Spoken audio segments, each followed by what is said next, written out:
my name is Jürgen Wisley. I'm on the men's soccer team, and you're watching Nightlife. You're watching Nightlife. You're watching Nightlife. Go RU!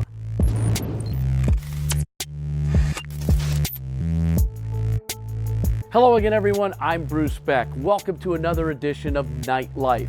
Our setting, the RWJ Barnabas Health Athletic Performance Center. On this show, we'll talk men's soccer, we'll talk field hockey, and we'll introduce you to a Rutgers alum who's killing it in the broadcasting field. But we start with a closer look at this 307,000 square foot facility.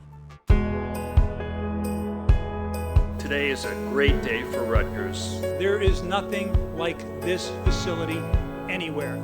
If there's anything better than a groundbreaking, it's a ribbon cutting.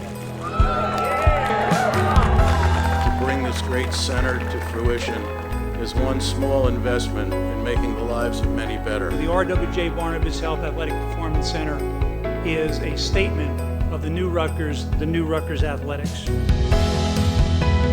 Thank you. Are you serious? Hey, we're on video here. This guy's the best. This is first class. Absolutely.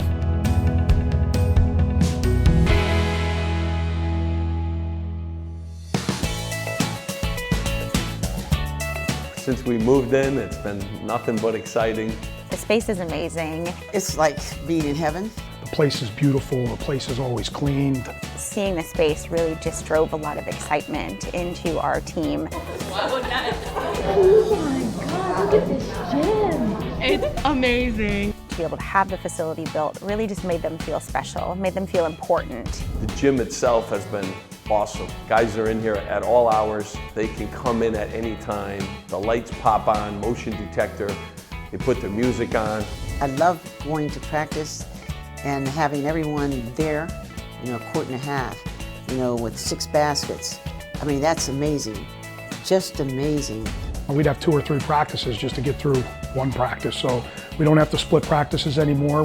There's obviously a lot more space, a lot more room. We don't need to split the group. We don't need to go upper weights, light weights, things like that. With the amount of space that we have and the multiple foam pits, we're able to, on each event, be able to utilize the pit and not have to wait and take turns and give one event priority over another. We go through workouts so much quicker too because we have the space now to be able to do 1 rep at a time per player as opposed to waiting on one guy to finish his reps. I think what we're seeing as a staff is our guys are wrestling really, really hard. They're wrestling harder. They're not afraid to get hurt. They're not worried about landing on somebody.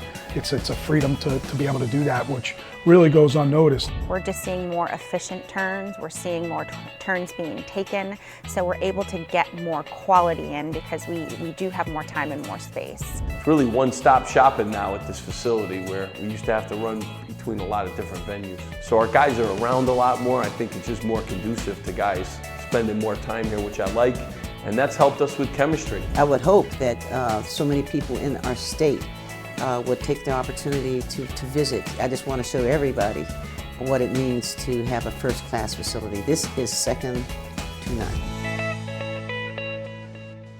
We're talking men's soccer. This year they got off to their best start since 1985 with an 8-game unbeaten streak. Jim McElderry is the new coach of the Scarlet Knights. Back to your roots in New Jersey. Jim, what does it mean to be back in the Garden State?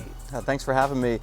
Yeah, I think, I lived outside of New Jersey for 20 years, but when people ask me, I always said I'm from New Jersey. So to have the opportunity to come back here, to coach the big university in my home state was something that I just couldn't pass up. So I couldn't be more excited.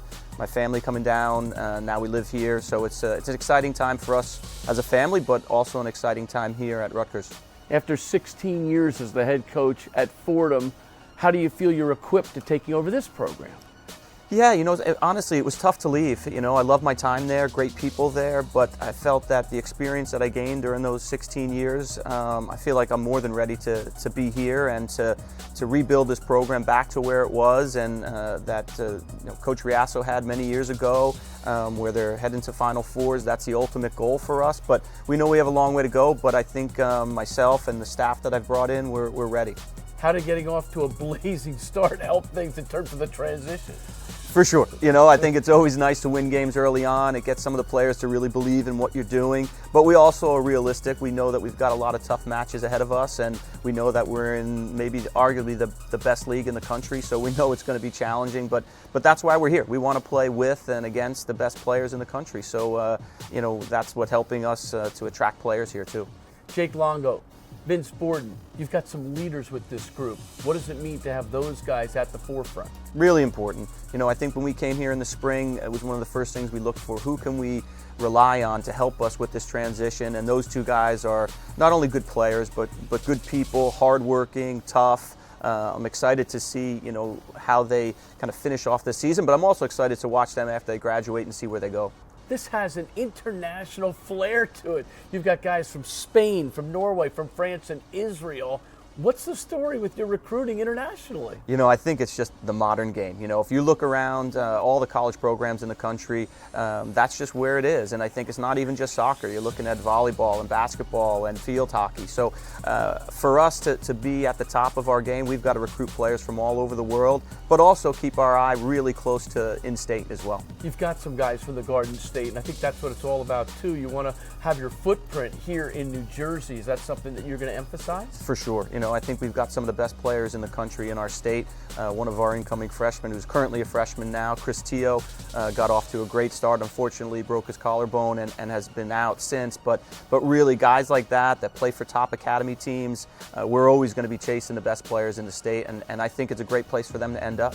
You've got guys like Orrin Asher and Jackson Temple, young kids, Pablo Avila. You've got three guys that are part of this team, part of the core, who are so youthful. Will they build this program along with you? For sure, and I think that's a decision we had to make. You know, some coaches come in and they maybe go a little bit on the graduate transfers and try to bring guys in for 1 year.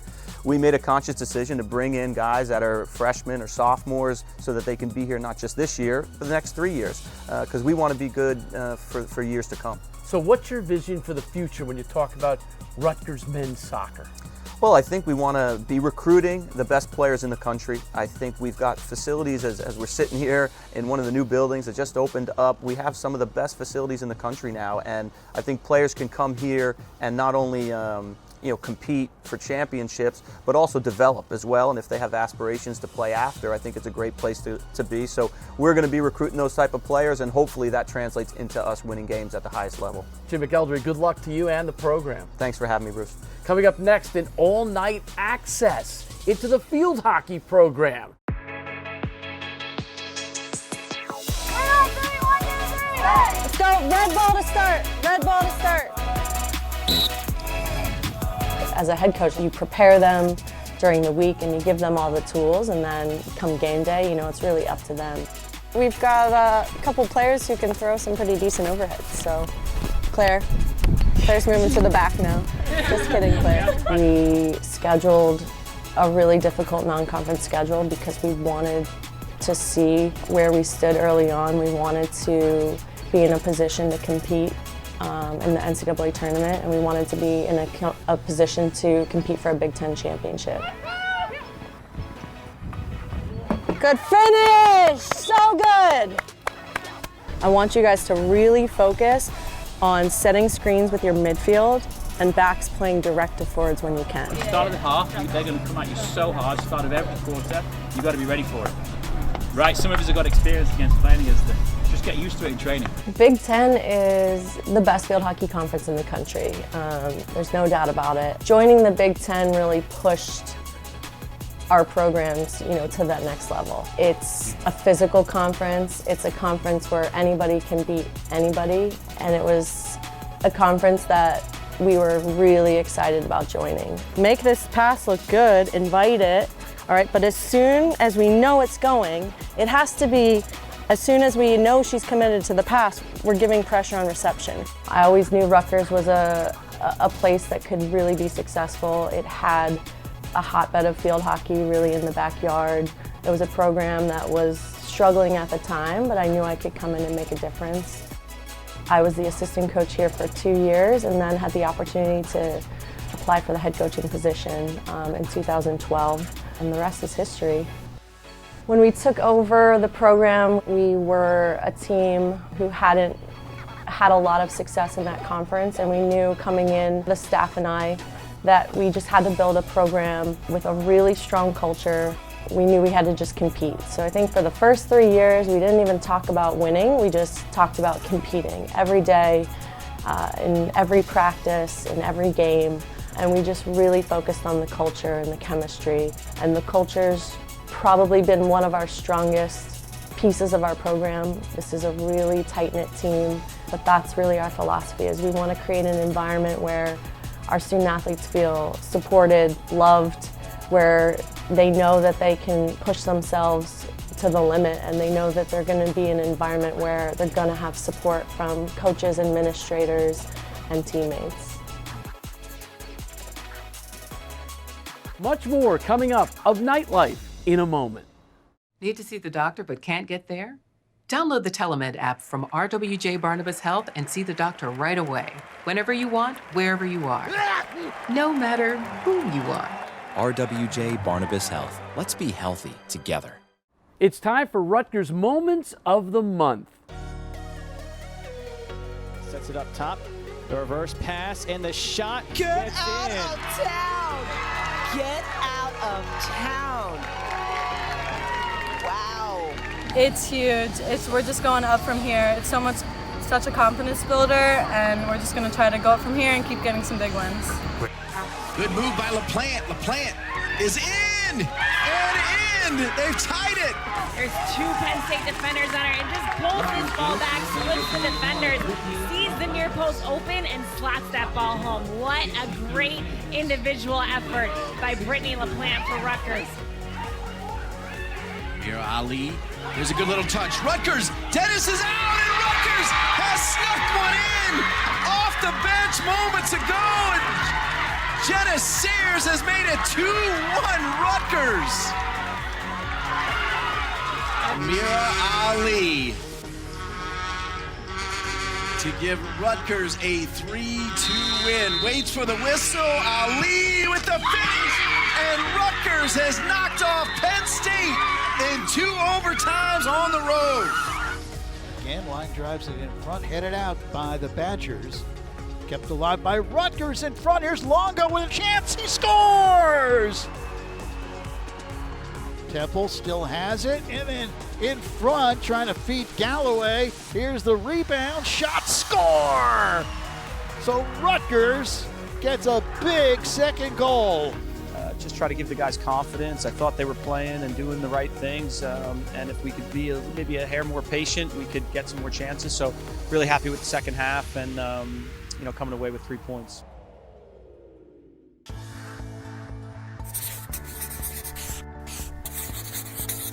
We're in the huddle with Hobbs, talking with Director of Athletics, Pat Hobbs. And Pat, it's been a history-making fall for the men's soccer team, the women's soccer team, the field hockey team, all ranked in the top 25 at some point this year. What does it mean to Rutgers athletics? Well, it's a testament to these coaches and to our student athletes and the hard work that they're putting in.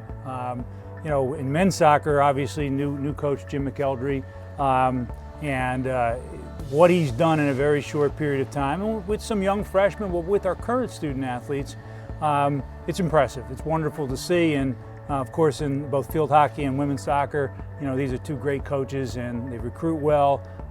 They believe in everything that we're trying to do here, so it's wonderful to see. And this is what we talk about, the relentless, build toward excellence, and we're seeing excellence. You made a change with the football program. What's your message to the fans with this change of leadership?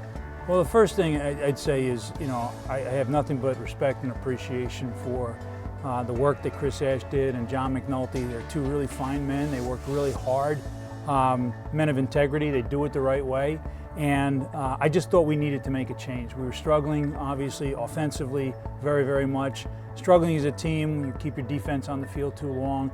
And I thought we needed to make a change at this time to give our kids a chance to, we had 8 weeks left to go in the season when I made the change, give them an opportunity, maybe with some new thinking, maybe some a new approach to the game, to go out there and have some success. What do you say to the fans then? Yeah, support our student athletes, support these coaches, support Nunzio Campanelli. We've got a lot of season left to go, and when our student athletes come into that stadium and our fans are on their feet and they're clapping and they're applauding. They recognize these are very young people, right? They're working hard. They want to win, right? No one's quitting or anything else. And so support our student athletes, give them your very best. Remember, on game day, our fans are our best recruiters because the recruits are in the stadium, their families are in the stadium. They want to feel that experience. So win or lose, when we show that we support our team, it's a very, very important component of excellence and building programs. And in the interim, you've got Nunzio Campanelli, who is taking over the reins here on the Banks. What do you expect from Nunzio? You know, he'll bring an energy, a passion, and enthusiasm, a little bit different type style of offense, trying to sort of fit it to our personnel and go out there and score some points, which obviously we've been struggling with. And he's incredibly well respected here in the state of New Jersey. The number of high school coaches who've reached out and said, you know, we support Nunzio, he's a great guy, he'll do things the right way as well. So we're looking for great leadership from Nunzio for the remainder of the season, and I know we're going to get it. You had a town hall here on the Banks to combat opioid abuse. Is it an important message you're trying to convey to everyone out there? There's no question. It was a great program. Ray Lucas was just, captivating and sort of telling his story. Heart-wrenching as well. You know, John Hoffman talked about the death of his sister-in-law to heroin addiction, which came in through opioid abuse. Greg Vetrone talked about his daughter, and so really, really important. Look, there are very few families that this issue has not touched. It's touched, both of my son's best friends got into opiate addiction, and one of them was successful in getting out of it. Another one still struggles today. So this is personal for me. So I always give you the last word here on In the Huddle with Hobbs. What's your message to the Rutgers community right now with so many things going on here on the Banks? Yeah, keep the faith, right? Keep supporting our student athletes, keep supporting our coaches, and we'll get there. We're building an excellent program here. We're making the investments that are required in order to have excellence across our programs. So continue to believe, continue to support, continue to come out, and you'll be very happy what happens for Rutgers athletics going forward. Pat, thanks for spending some time with us. Thank you. Thank you. Coming up next, one of my colleagues, Kathryn Tappen, Scarlet Forever. So growing up, my Uncle Tom, who I was very close with, my dad's brother, he was a Rutgers Scarlet Knight through and through right up until the day he passed. And he was a member of the 1960 undefeated Rutgers football team, and he was a captain of the team and graduated in 1963. And I'm so proud of him, but growing up, he always said, Miss Kathryn, why don't you look at Rutgers? And I was like, oh, it's right down the street. Why would I want to go that close to home? And I never really gave Rutgers much consideration because I thought I wanted to move away and be away from my family for the first time ever. That's what you do when you go to college. But my senior year, when my time started to get really good, Bob Mulcahy was the athletic director here at Rutgers, and his daughter and I were in high school together, Deirdre, and we came down to a ton of events here. We came to football games and we came to basketball games. And my eyes just opened up to this university, and I thought, man, if I could compete there, that would be the biggest dream. And it wasn't a dream I had when I was growing up. It was a dream that became real when I started to see the magic that this place had. Well, Rutgers, I say, gave me my first opportunity in television because my junior year, I was in a very small class in the journalism school, and Tim Pernetti, he is the former athletic director here, but he was also a football player here. And he came in, at the time he was an executive at ABC Sports, and he came to talk to our class. And after class, he offered the opportunity for all of us to get in touch with him if we had any follow-up questions. And so I got his card and I followed up with him. And that summer, there happened to be an internship available at ABC Sports that Tim helped me get. When I graduated Rutgers, of course I reached back out to Tim, and I had stayed in touch with him, but I wanted him to hire me right away. And you have to pay your dues in television.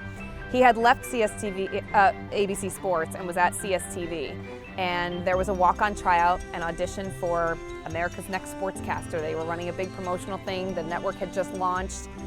And so I went and I auditioned, and it was a 2-day audition, and the end of it was me being announced as the winner. So that opened up a lot of doors right out of the gate. And that got me a job at NBC 10 in Providence, Rhode Island. So in 2005, in January, I packed up and I went up to Providence, Rhode Island, and started off in local news. That's really where I learned the nitty-gritty of television. And a former boss of mine at CSTV was up at NESN, the New England Sports Network. And he knew I was in Providence. He knew I had an opening in my contract to go elsewhere. And he said, do you want to come up and take a look at the facility and, you know, have our people talk to you and see if it's a right fit. You can come and host our Saturday night sports desk show.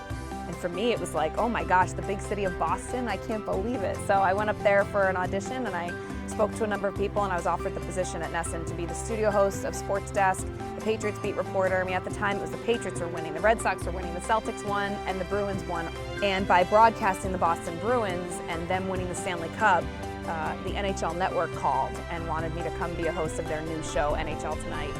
And then in 2014, NBC needed an extra host. Liam McHugh was their studio host for hockey, and they were going to the Olympics to cover the Sochi Games, and they needed a second host. So they called and said, would you be interested in coming to Russia for 10 days to help us broadcast hockey? I was like, where do I sign up? So that was really the opening to NBC in 2014, and the timing worked out great because that summer my deal was up at the NHL Network, and we worked out a nice arrangement to go to NBC in the summer of 2014, where I've been ever since. One of my biggest memories just hanging out on campus, off campus, when we were able to move off campus our sophomore year, because you had this network of people. You immediately had your, call it a sorority, call it a fraternity, that athlete community, which is so strong. And so I immediately made friends, and those people are my friends to this day. I'm Kathryn Tappen, class of 2003, and I'm forever Scarlet. Thanks for joining us for this week's program. Don't forget to join us next Thursday for Slice of Nightlife. I'm Bruce Beck. See you next time on The Banks.